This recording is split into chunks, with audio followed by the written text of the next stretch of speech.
Hey, what's going on, friends and family? My name is Skyland, and today we're going to do a review of Terminus, the new hero or champion inside of Paladins. So this video is going to be a little bit different than previous ones. I've been trying to mess around with this format. I did live first impressions, I just did live gameplay, and then I've been trying to do some more review-oriented stuff. So this one's going to be more like critique-oriented, but I will kind of just give you a rundown of the hero here. So Terminus, he's the melee hero that's been added. Now, this is the only melee hero that exists in Paladins at the moment, aside from Makoa Ultimate and Grover used to have melee. So there's some other pseudo-melee characters in this game, but essentially this is like his main attack is going to be the Massacre Axe. He's an axe-wielding dude, bro. And, well, that's going to be like his bread and butter, right? So, that's kind of unique for Paladins. Paladins is a fast-paced game. It's very vertical. It's very flanky. There's a whole lot of things going on all over the place. So having a melee hero is actually maybe a little bit debatable. But let's go ahead and run through everything else that he does and how that all works together inside of the, the core of the gameplay loop of Paladins. So, immediately, his aesthetic is very similar to Scion inside of League of Legends. He actually has a Resurrect ultimate, but we'll get into that. But overall, I think he looks kind of interesting. He looks like he fits in Paladins. Again, another criticism I have is that his color palette is very one-note. I would say a lot of heroes in Paladins don't actually have like the vibrance that I want with their aesthetic. It's always like kind of very vanilla, and then you're really supposed to buy skins, but we'll just move on from that note there. Anyways, so yeah, mechanically, he is a tank. He is healthy as hell. He's got 4,900 health. That's beefy, guys. That's really beefy. So yeah, he's gonna be able to take some damage, absolutely. But in terms of shielding, how does he protect his teammates? Well, he's just a bigger dude. You're supposed to kind of be in the face of enemies a little bit, sort of, and yeah, he does have a shield. He does got a shield, but let's go ahead and talk about that. So aside from the axe, which swings kind of slow, 1.1 seconds, you can swing your axe.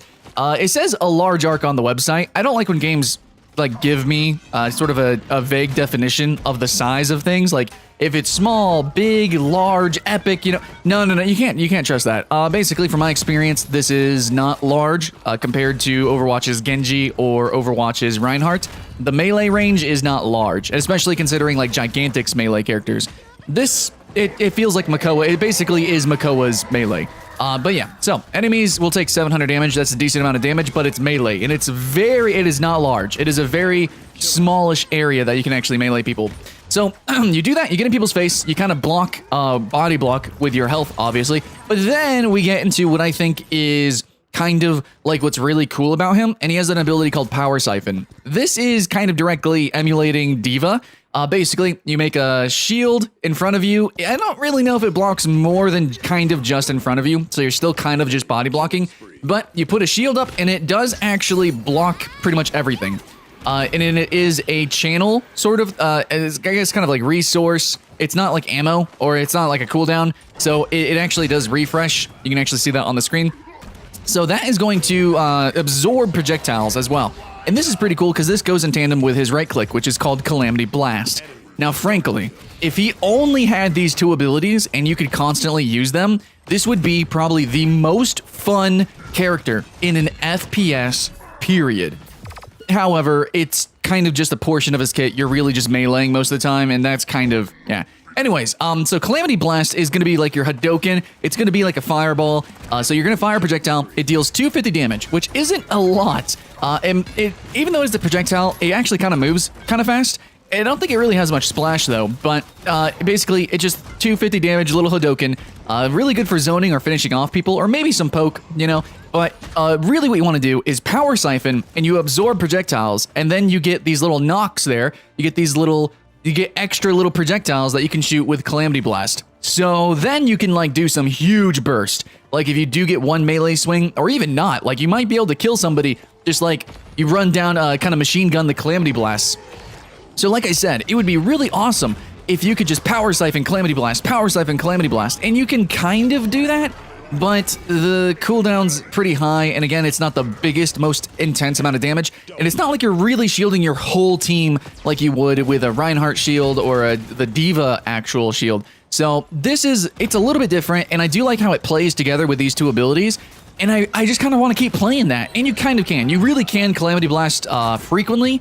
It's just, it lasts for just a little bit amount of time. So the best players, what you're going to do is you're not going to hold it. You're going to see somebody, you know, like an Eevee, shoot their ice projectile at you, and you're going to block it instantaneously. And then you're going to, you know, you're going to actually just Calamity Blast back at her. So that's what you can do. You can kind of have that playstyle, but don't assume that any just average new player is going to be doing that. There's probably some cards that you can use to facilitate that sort of gameplay, and I would suggest that for fun. I don't know if it would be good or not, but for just pure fun factor, look for cards that will facilitate that sort of gameplay of shield attack, shield attack. It's a lot of fun.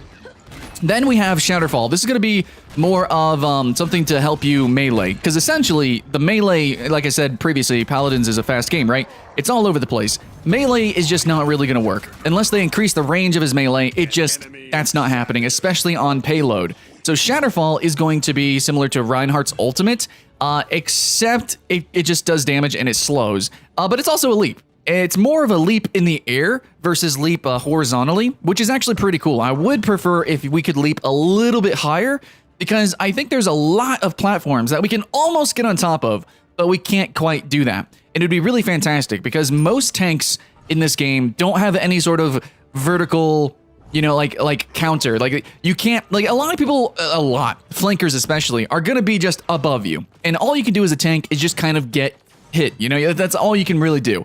But it would be really cool with this character if we could jump up there. So we can almost do that. In a lot of cases we can. We can just jump up there and smack them down. But with this, it's just kind of almost there. It does 500 damage. That's okay. Landing on them, it's going to slow them. They can use an ability to blink away, like the case with like Eevee or something. But if you do land on them and then you Massacre Axe, it's going to KO them. Of course, you could also Calamity Blaster and Power Siphon and, you know, do that whole gameplay thing. You know, if they try to shoot you or give you or what have you, because there's a lot of characters that can do a lot of damage back at you. I'm sure you're fine. I think you can. If you land the Shatterfall, you probably will get a kill, I think, even against really good players, because you either have a melee or you can Calamity Blast. However, they can still use abilities to get away, and not only that, but they can use abilities as you're actually using the ability. It's really telltale, like all throughout the gameplay that you're going to be watching. Actually, they had a support on the enemy team, and he was constantly just grabbing me midair. So if you see me, it looks like I'm stuck midair. That's because he saw me about to use this ability, and he just grabs me.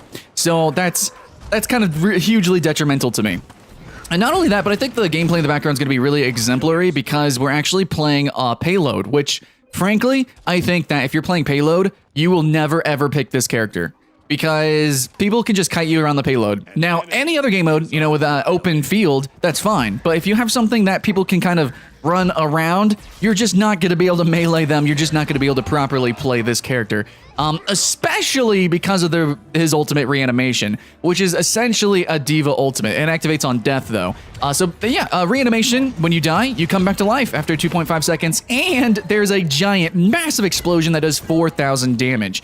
Keep in mind, tanks might be able to absorb this, especially with shielding, but 4,000 damage is going to kill every average normie dude, especially if somebody is actually hurt, which is probably going to be the case because you're dead, so I'm assuming you did some damage. You're probably going to wipe the field or make them at least get off the point. So this is going to be really good for the main competitive game mode, capture points, and then all that good stuff. That's really what this guy kind of focuses on, is just standing in there. I still think that he's not a main tank, definitely not. He has a lot of aggression to him, and he kind of really shields more of himself. He's not going to be like a Makoa or a Fernando, something like that. But I think in terms of something like Ashe, you could play like that. So yeah, he's tanky, and he can stay alive for a decent amount of time, but he got range issues, and then he's also very telltale with the Shatterfall. So if you want to be aggressive, people can really see it coming.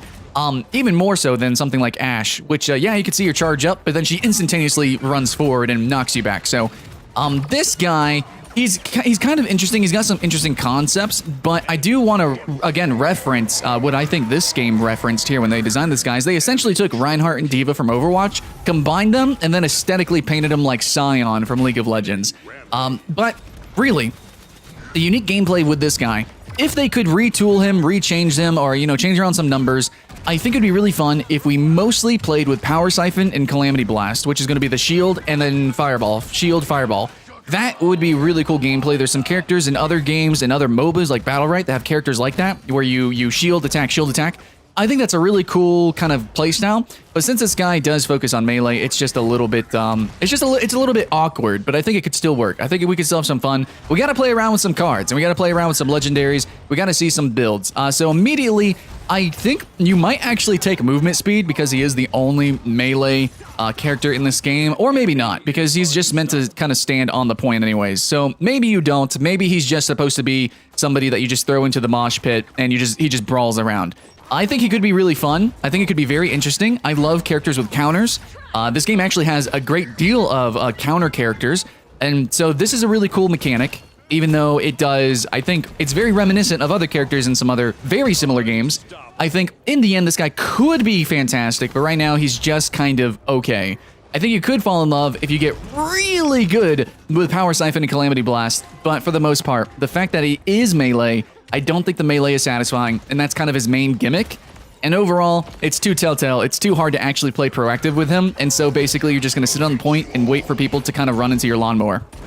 So yeah, if we can just take that to heart, Paladins devs, I think we can have a lot more fun with some retoolings or, you know, just some number changes so that we can focus more on Power Siphon and Calamity Blast. I think we're all going to have a lot of fun. But anyways, guys, that's my gameplay that I have in the background. This is my review of the character, and I think it's interesting. Now, of course, I'm not a master of Paladins or this character individually, but I did want to make a video like this so you guys can see my thoughts and feelings, since I do play the entire scope of this genre in games that are even in surrounding genres, kind of like fighting games and MOBAs. I enjoy it. So hopefully, you know, I don't know, man. Hopefully you like what I have to say. Thanks for watching, guys. Either way, man, I hope you're having fun with Paladins and keep the hype alive. My name's Skylint, and I'll see you again next time.